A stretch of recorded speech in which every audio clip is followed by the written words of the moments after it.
Bismillahirrahmanirrahim. Assalamualaikum warahmatullahi wabarakatuh. Bismillahirrahmanirrahim. Alhamdulillahirabbil alamin. Tabarakalladzi biyadihil mulku wa huwa ala kulli syai'in qadir. Alladzi khalaqal mauta wal hayata liyabluwakum ayyukum ahsanu amala wa huwal azizul ghafur. Amma ba'd. Yang sama-sama kita hormati dan yang sama-sama kita takdimi seluruh pendiri sekaligus penggagas Pondok Pesantren Bait Al-Quran, dan tak lupa yang sama-sama kita hormati juga seluruh asatid wal asatidah Pondok Pesantren Bait Al-Quran, dan tak lupa teman-temanku semua yang sangat saya cintai, yakni teman-teman santri Pondok Pesantren Bait Al-Quran, khususnya angkatan yang ke-36 ini. Pertama-tama marilah kita panjatkan puja dan puji syukur atas kehadirat Allah Subhanahu wa taala yang telah melimpahkan nikmat hidayah serta inayahnya sehingga kita semua dapat berkumpul di dalam majelis yang insyaallah barokah ini. Kedua kalinya sholawat serta salam tetap tercurah limpahkan kepada junjungan kita Nabiullah Muhammad sallallahu alaihi wasallam. Biqaulina Allahumma sholli ala sayyidina Muhammad. Langsung saja kali ini saya akan melanjutkan pembahasan daripada pembahasan yang sudah dibahas oleh teman-teman kita semua kemarin dan barusan, ya, tentang orang-orang kafir khususnya di surat Al-Baqarah. Saya akan membahas tentang surat Al-Baqarah ayat 23 terkait mukjizat Al-Quran. Sebelum kita membahas tentang mukjizat Al-Quran, mari kita pahami apa itu mukjizat. Mukjizat, apa itu mukjizat?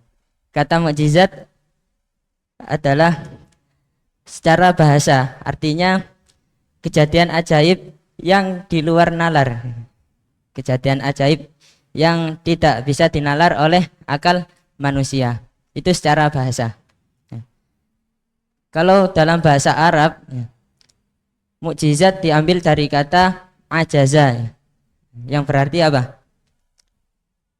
Melemahkan atau menjadikan orang tidak mampu. Saya di sini ingin menjelaskan bahwa pelaku yang membawa mukjizat,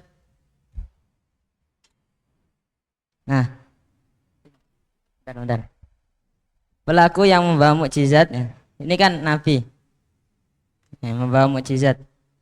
Ini mukjizatnya. Nabi Muhammad ini dinamai dengan mu'jiz, ya, dengan mu'jiz. Kemampuan Nabi Muhammad ini atau nabi-nabi yang lain yang membawa mukjizat bisa melemahkan orang yang berada di sekitarnya atau melemahkan orang-orang yang melawan Nabi tersebut. Mukjizat ini dinamai, kemampuan ini dinamai mukjizat, gitu ya. Jadi kalau orangnya Nabi Muhammad dinamai mukjiz, dan apabila kemampuannya Nabi Muhammad atau Al-Quran bisa mengalahkan orang-orang yang melawannya, itu dinamai dengan mukjizat, ya, seperti itu. Kalau membahas mukjizat sangat banyak teman-teman dan beragam mukjizat-mukjizat Nabi kita terdahulu. Seperti contoh Nabi Musa. Nabi Musa mukjizatnya apa? Tongkat yang bisa membelah lautan, betul.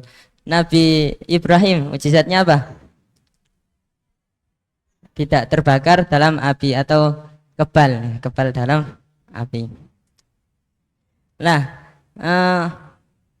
Kalau kita lihat-lihat, ya, mungkin mukjizat-mukjizatnya Nabi terdahulu selain Nabi Muhammad itu hanya mukjizat fisik, hanya hissi, menuruti nafsunya.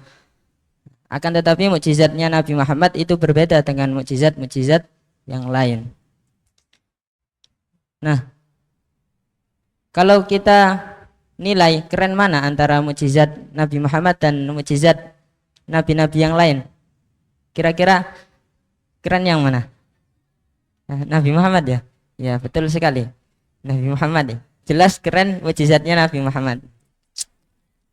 Mungkin kalau kita lihat ya, kita nilai mukjizat-mukjizatnya Nabi dulu itu mungkin kalau kita masih kecil kita mendengar itu keren banget gitu ya, hebat banget kalau pas kita masih kecil.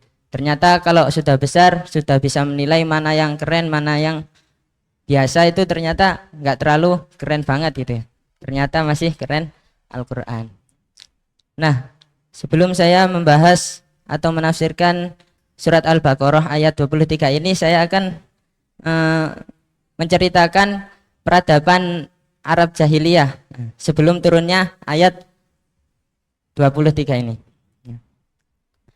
Dulu di zaman Arab jahiliyah, dulu banyak orang Arab yang beradu syair, mengadu syair.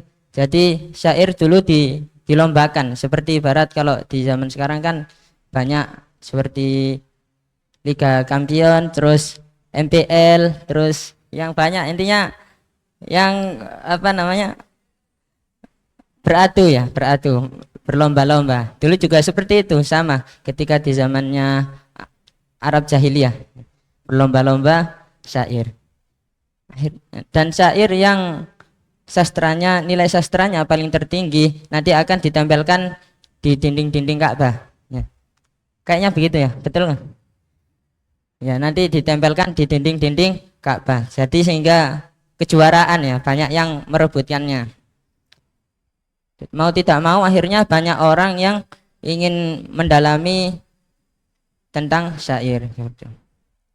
Ya, nah, di tengah-tengah asiknya orang Arab beradu syair, Al-Quran surat Al-Baqarah ayat 23 ini turun untuk melawan atau mengalahkan semua syair-syair orang Arab terdahulu. Jadi bisa dibilang salah satu penyebabnya, faktor salah satunya adalah karena syair-syair orang kafir tersebut. Bismillahirrahmanirrahim. Wa in kuntum fi raibim mimma nazzalna ala abdina fa'tu bi suratim mim mithlih wad'u syuhada'akum min dunillahi in kuntum shadiqin. Wa in kuntum fi raibim mimma nazzalna.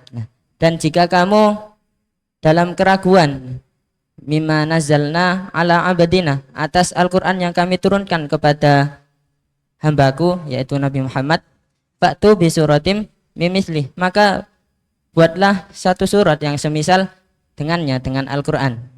Wad'u syuhada'akum min dunillahi in kuntum shadiqin, dan datangkanlah para penolong-penolongmu selain Allah jika kamu memang orang-orang yang benar. Jadi Al-Quran menantang kepada orang-orang kafir untuk membuat satu surat. Fa'tu bi surah, membuat satu surat. Sebelumnya teman-teman ada ayat yang turun juga, cuma nggak satu surat, menantangnya 10 surat di juz 12 deh. Qul fa'tu bi asyri suwarim mithlihi muftarayati wad'u man istata'tum. Menantang 10 surat, akan tetapi tidak ada yang bisa. Akhirnya kadarnya diturunkan oleh Allah, satu surat. Apakah mereka bisa? Ternyata meskipun hanya satu surat, orang-orang kafir tetap tidak bisa. Bahkan Allah berfirman juga di surat Al-Isra ayat 88. Qul la in jitama'atil insu wal jin ala ayyatu bimithli hadzal Qur'an la ya'tu nabi mithlihi walau kana ba'duhum li ba'din dhahira. Jadi apabila semua manusia di dunia ya, dari zaman Nabi Adam sampai zaman kita, bahkan sampai hari kiamat nanti, itu dikumpulkan jadi satu. Itu tidak hanya manusia, jin juga. Jin yang ada di alam semesta ini dikumpulkan jadi satu sama manusia, dan jin sama manusia saling membantu. Itu tidak akan bisa, tetap tidak akan bisa membuat yang semisal dengan Al-Quran. Jadi begitu hebatnya Al-Quran. Nah, wad'u syuhada ya, perlu kita pahami. Wad'u syuhada adalah sekutu-sekutu orang kafir. atau tuhan-tuhannya atau teman-temannya yang pintar syair itu disebut oleh Al-Quran wad'u syuhada'akum min dunillah. Nah teman-teman, mungkin saya akan sedikit bercerita tentang orang-orang yang ingin meniru Al-Quran, padahal menirunya hanya sedikit ya. Surat yang paling pendek di dalam Al-Quran itu yang ingin dia tiru, surat Al-Kautsar. Siapa yang ingin meniru? Ada yang tahu? Musailamah siapa? Nah, Al-Kadzab. Musailamah Al-Kadzab. Dia ingin meniru surat Al-Kautsar, tapi diganti dengan, ada yang tahu dengan apa? Dengan Al-Jawahir ya. Ganti Al-Jawahir. Jadi gini bunyinya. Inna a'tayna kal jawahir gitu. Fasholli li rabbika wajahir inna syani'aka huwal kafir. Katanya seperti itu. Ini saya tidak menghafal, ini bukan mengimani ya, hanya membuat perbandingan saja. Jadi kalau kita nilai antara Al-Kautsar sama surat yang dibuat oleh Musailamah ini sangat jauh berbeda, jauh sekali. Jangankan dari segi pesan yang disampaikan, dari segi keserasian hurufnya saja sudah rajuh kalau yang dibuat Musailamah Al-Kadzab itu. Nanti teman-teman bisa cek sendiri. Jadi di surat Al-Kautsar itu terdapat 10 kata ya, kalau di Indonesia kata ya, bukan kalimat ya. 10 kata di dalam satu surat, dari inna a'tayna sampai inna syani'aka huwal abtar, itu terdapat 10 kata. Terus setiap ayat itu terdapat 10 huruf. 3 ayat itu, 3 ayat itu 1 ayat 10 huruf, 2 ayat lanjut sampai terakhir itu 1 ayat per ayat 10 huruf. Berarti sudah sangat itu ya, sangat keren dari segi keserasian hurufnya. Mungkin teman-teman bisa cek lagi. Mungkin dari apa yang saya sampaikan tadi bisa diambil pesan bahwa kita sebagai umat Islam harus mencontoh Nabi Muhammad SAW, bukan mencontoh orang-orang kafir. Bagaimana orang-orang kafir tadi? Jika dia salah diingatkan, dia nggak mau berpaling, dia menolak, malah menghina, bahkan menghina ya. Ketika dia salah, dia diingatkan malah menolak, dibenarkan nggak mau. Nah, itu adalah salah satu sifat orang-orang kafir. Jadi kita sebagai orang Islam harus meniru Nabi Muhammad, bukan orang-orang kafir. Ya mungkin itu saja yang dapat kami sampaikan. Kurang lebihnya mohon maaf.